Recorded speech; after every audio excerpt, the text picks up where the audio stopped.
Hello and welcome back to my channel.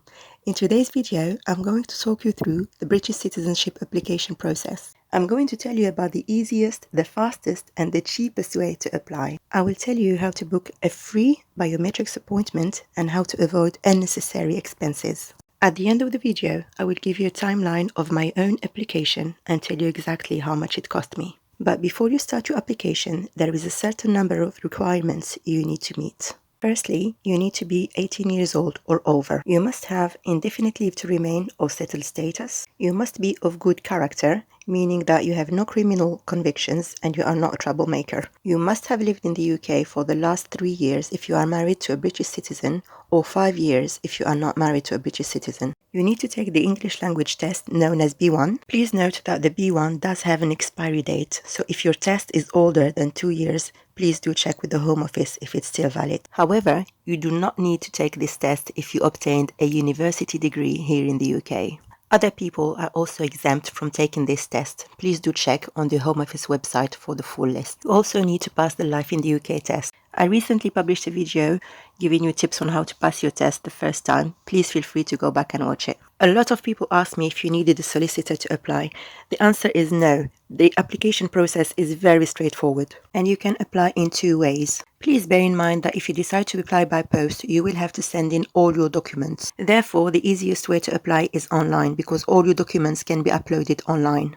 And here is a list of the things you will be asked about. Firstly, your personal information, things like your name, your date of birth, your national insurance number, your address, really basic things.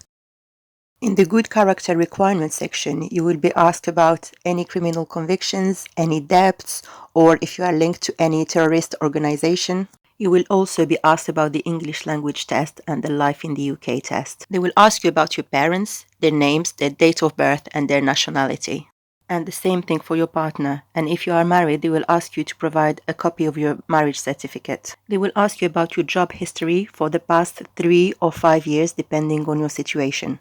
It does not matter if you are working part-time or if you are self-employed, it will not affect your application. Also, being on benefits will not affect your application either. In the residence requirements section, they will ask you to list all the addresses you've lived at during the last 3 or 5 years. And lastly, you need to give the names of 2 referees. A referee is someone who has known you for at least 3 years. They cannot be related to you, they cannot be a family member, however they can be a friend, a neighbor, your employer, a colleague. One of them has to be British and can be of any profession. The second one can be of any nationality, but has to be a professional. A professional is someone like a teacher, a nurse, a chemist, a GP.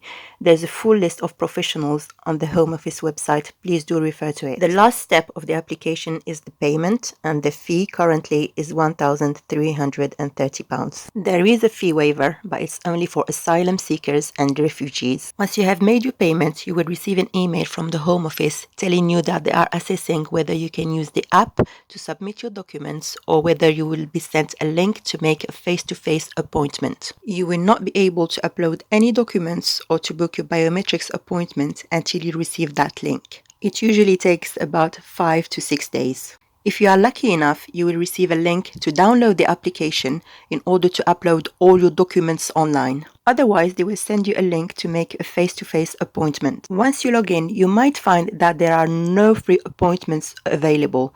Please do not panic. Free appointments are released every day at 9 o'clock in the morning, 4 weeks in advance. So, for example, if you are trying to book a free appointment today, Saturday, the 2nd of July, the first free available appointment will be in 4 weeks. That's the Saturday, the 30th of July. Obviously, if you are in a rush and you cannot wait for 4 weeks, you can always pay for an appointment, but the prices seem to be quite high.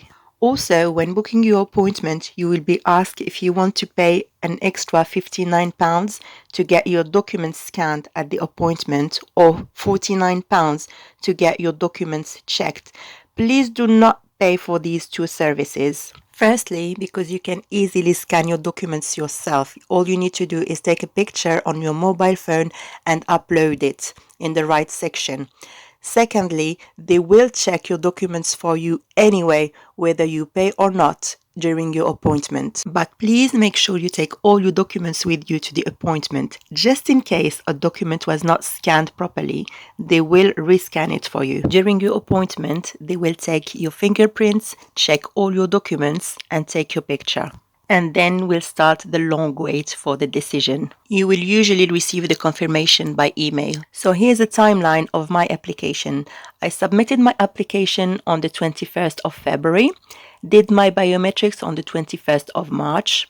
I received my decision on the 2nd of May and had my ceremony on the 9th of June. So altogether, from start to finish, it took less than 4 months. And here's exactly how much I paid. So I paid £55 for the Life in the UK test, £10 for the book, £1,330 for the fee, £10 for the passport pictures, and £25 for a letter from my GP to confirm my residency, and an extra £75 for the passport. I hope I have answered all your questions. If there's anything I have not covered, please feel free to leave me a message in the comment section and I will be more than happy to help you.